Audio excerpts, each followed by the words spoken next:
Why do some speakers leave such a lasting impact on their audience while others barely leave an impression? One secret ingredient that makes all the difference is style. Style is much more than just making your speech sound pretty. Effective speakers can use stylistic devices to help shape their audience's perception of themselves and the situation that they're in. Critically, stylistic devices can provide our audience with new, memorable perspectives about how they might think about the information we are presenting. I call this style as meaning making. Take the following metaphor about bullying as an example. Bullying is death by 1,000 cuts. Now, when you introduce that metaphor shapes how we are thinking about bullying.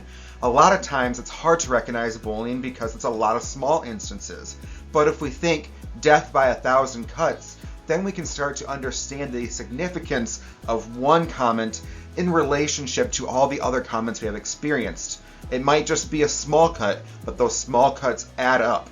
And so the metaphor shapes how we think about bullying and gives us a way to visualize that new understanding of bullying. To help us understand how style can create new meaning for our audience, we're going to take a look at a speech given by Reverend Jesse Jackson when he was running for president. We'll discuss how style helped him achieve his goal for speaking, and at the end of the video, we'll talk through some actionable steps and tips you can take in order to enhance your speaking. Let's start with some of the background information we need to know in order to understand what Jesse Jackson was trying to accomplish in his speech. Now, Jesse Jackson was trying to win the Democratic primary in 1984. Whoever won that primary would go on to face President Ronald Reagan in the general election. Now, Reagan won 1980 in a massive landslide. So Jackson faced a really critical task in the primary, convincing people that he could actually beat Ronald Reagan in that general election. Based off the 1980 results, it almost seemed like Reagan was unbeatable. So how could Jesse Jackson create a message about how he would stand a chance in the election against Ronald Reagan? Fortunately for Jackson, he had knowledge about a biblical story where the underdog defeated someone who seemed unbeatable. The story of David and Goliath. For those of you who are unfamiliar with the story, here's a quick recap. Goliath was seen as this unbeatable foe. He was described as this massive brute that just could not be defeated and would devastate any opponent. And then along comes this little shepherd boy, David, who claims that he can defeat Goliath. David used an unconventional strategy that Goliath might not have anticipated. David used his slingshot and a rock, and he launched that rock at Goliath, defeating Goliath in that unexpected way. In his campaign speech, Jackson capitalizes on his knowledge of that biblical story to help him shape the audience's understanding of his campaign and that election. So Jackson uses his stylistic device, an extended metaphor, to create new meaning about how the audience should think about his campaign. Now, when we traditionally think of metaphors, we usually just think of a comparison, but it actually goes a little bit deeper than that. Metaphor is about naming or thinking about something in terms of something else, and that's how it creates new meaning, because it has us think about one thing in a new way based off the comparison or connection to the other thing being discussed. Now, in his speech, Jackson represents President Reagan as Goliath. Right, he's the seemingly unbeatable foe, but importantly for Jackson, framing Reagan as Goliath creates an impression that Reagan is beatable if the correct strategy is used. And moreover, Jackson frames his campaign as the group of people who have figured out the strategy to defeat Goliath, or in this case, Reagan. And so Jackson positions his campaign as David. And here's a clip of Jackson first introducing this extended metaphor in his speech. I close with another story. There's a little shepherd boy named David. Everybody in town was scared of Goliath. Little David took off his unnecessary garments. Little David didn't want to get weighted down with a lot of foolishness. Little David took what God gave him, a slingshot and a God biscuit, a rock. Our problem today is, David, the reason we're going to organize Pennsylvania and win because we're going to stop the rocks. It's been laying around and pick them up.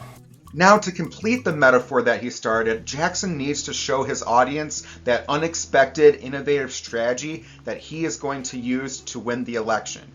Right? David had that unexpected strategy of using the rock and the slingshot, so Jackson needs one too. In his speech, unregistered voters become the rocks of the David and Goliath story. They are the surprise strategy that Jackson is going to use to win the election. And he's going to win the election by registering those voters. In 1980, Reagan won Massachusetts by 2,500 votes. There were over 100,000 students unregistered, over 50,000 blacks, over 50,000 Hispanics. He won by 2,500. Ted Kennedy State. Rocks just laying around. But just pointing out that there are enough unregistered voters in one state that they could have swung the election to the Democrats is not going to be enough. Reagan won so many states that he really needs to show how this strategy could connect to an election day victory. And he uses the stylistic device of repetition to develop his argument that unregistered voters and registering them could be the key to winning the election. Let's take a look. Reagan won 8 southern states by 182,000 votes. But there were 3 million unregistered blacks in them same 8 states. Rocks just laying around. He won New York by 165,000 votes. 600,000 students unregistered. 900,000 blacks, 600,000 Hispanics, rocks, just laying around. In total, Jesse Jackson used extended metaphor and repetition to create a new perspective on the situation and the election. Where before Ronald Reagan seemed like this unbeatable foe, the metaphor and repetition that Jackson used provide hope that there could be a strategy to defeat the unbeatable Reagan. And the use of those stylistic devices really mattered. When people feel they're going to lose no matter what, that can be really demotivating. And so by introducing the David and Goliath story and comparing that story to the current moment allowed Jesse Jackson to build hope that there could be a way to defeat the Goliath. So what did we learn from analyzing Jesse Jackson's speech? First, we learned that we can use metaphors to encourage our audience to view themselves and their situation in a new way. By viewing Reagan as Goliath, Jackson was able to reshape the audience's understanding, and also by encouraging the audience to think of unregistered voters as rocks, he provided a credible, tangible action step that they could take to help defeat Goliath, and that would be to register voters. So ask yourself, what kind of metaphor could you use in your next speech to help shape your audience's understanding of themselves or the situation? Let us know in the comments below what you think. Second, we learned that repetition can help us reinforce our argument, build momentum, and aid memory. For Jackson, the repetition of the statistics of those states and how unregistered voters, if they were registered, could swing the election. All of that repetition showed the audience the amount of evidence that he had and made it more concrete that that was a tangible path to victory, and he even got the audience involved in the speech, aiding their memory. But those two lessons also add up to another way that we can think about style.